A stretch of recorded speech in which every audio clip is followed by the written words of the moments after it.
show was made possible with the continued support of the Turbo Affiliate Program.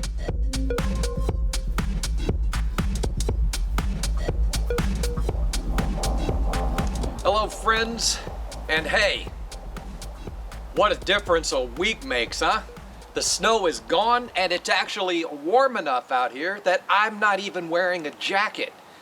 But that's not why I came out here on this program today. No, I came here to share something with you, something I've learned having done videos on YouTube for over 20 years now, and that is, you cannot please everyone, no matter how hard you try, no matter how much truth is in your words.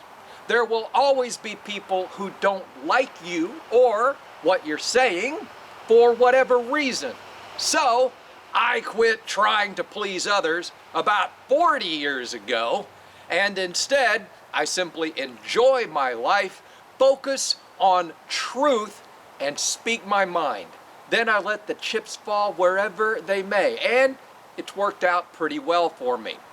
And while we all have our faults and blind spots, there are still some people who believe the world is flat and that Elvis is still alive somewhere, or that the relentless carpet bombing of our industry by the UK Gambling Commission is just a minor inconvenience. So this show is dedicated to those people. And let's start with this gem of a headline. Players turn to gambling for escapism. Say it isn't so. This is a report from the UK Gambling Commission, of course, and I just want to say right now, thank you to you guys at the Commission for finally revealing this stunning, staggering bit of news. Of course, it was originally uncovered by psychologists back in the late 1980s.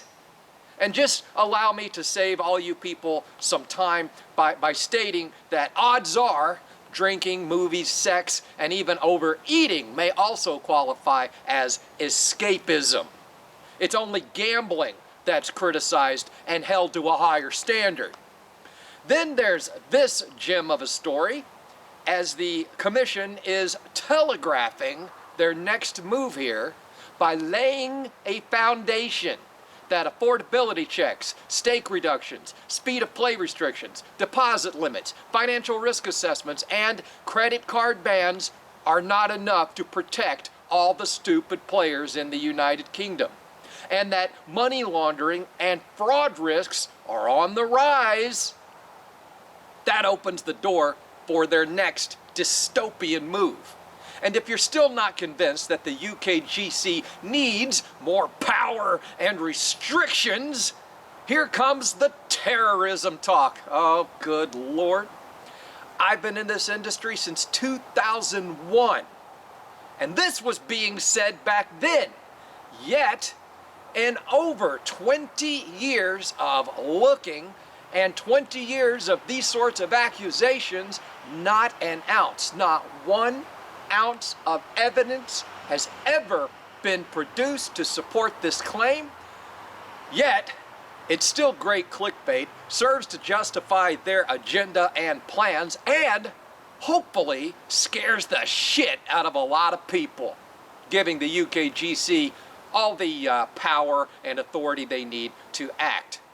Even the Council of the European Union admitted in 2020 that there is no evidence, zero evidence, not a thing, not a scrap, zero zilch, that terrorists have ever used online gambling. But that's not really the point, is it?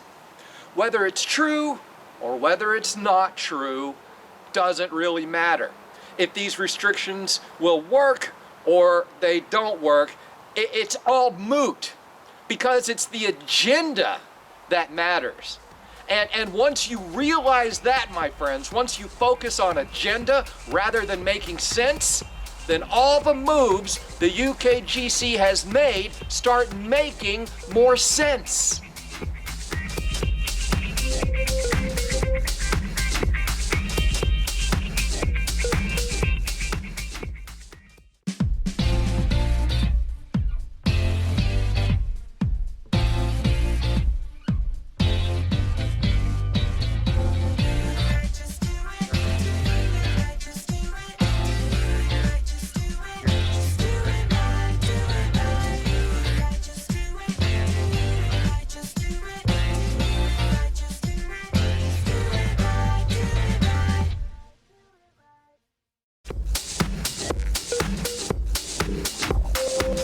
Welcome back.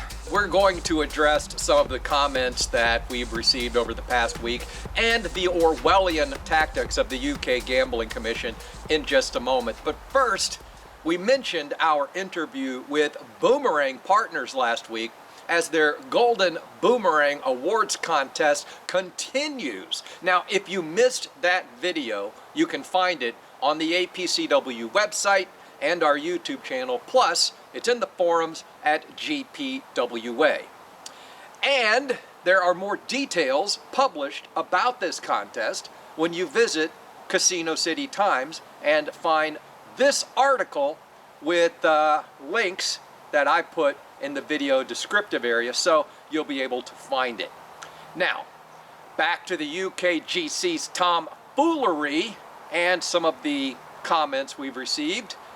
Here's an article where they seem to realize the relationship between different gambling verticals and people, that 1% who have a problem with gambling. And using this sort of research, the commission could, if they cared, could strategically and surgically target players with the issues and leave the other 99% of players alone. Rather, they're taking the easy, lazy, irresponsible way out by punishing the 99% of players without a problem. That's the issue, my friends. That is the crux of our argument, not the fear of our falling profits. Tell me this. If I have a drinking problem and I cannot control my actions and I need help, why should an entire country then be restricted to 3 beers a week because of me? Or if I get a speeding ticket because I just can't control myself in my fancy high-power automobile, are you going to govern every vehicle in the nation so that it cannot go faster than 60 kilometers just because J. Todd's got a lead foot? And just how arrogant and morally superior does one have to be in order to ignore all of the governmental overreach and reduce our argument to simple selfishness? My goodness.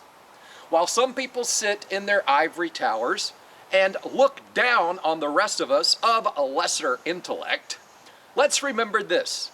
If the UKGC is successful and they really hurt the gambling industry, it's not just going to be affiliates that's affected. It's not going to be the GPWA that's affected. It's not going to be just the players in the United Kingdom that are affected.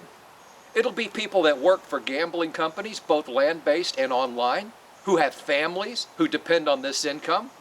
It's going to be employees in peripheral industries like food and beverage and hospitality and travel. All of it will be affected. And let's not forget about the billions, that's with an S, billions of pounds in gambling tax revenue that the gambling industry generates each year. Where are you going to make that up from? This is a house of cards, my people.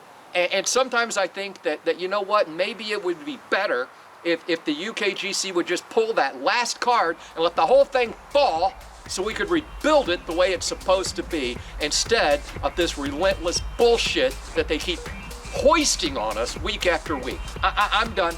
I'm done. If there's an industry left, then I'll see you all back here again next week, God willing.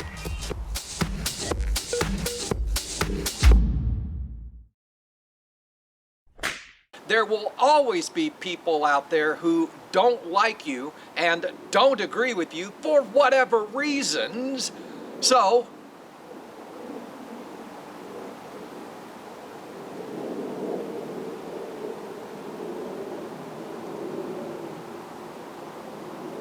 three hours leading up to this, nothing. As soon as I turned the camera on, you're cleared to land right over J. Todd's house.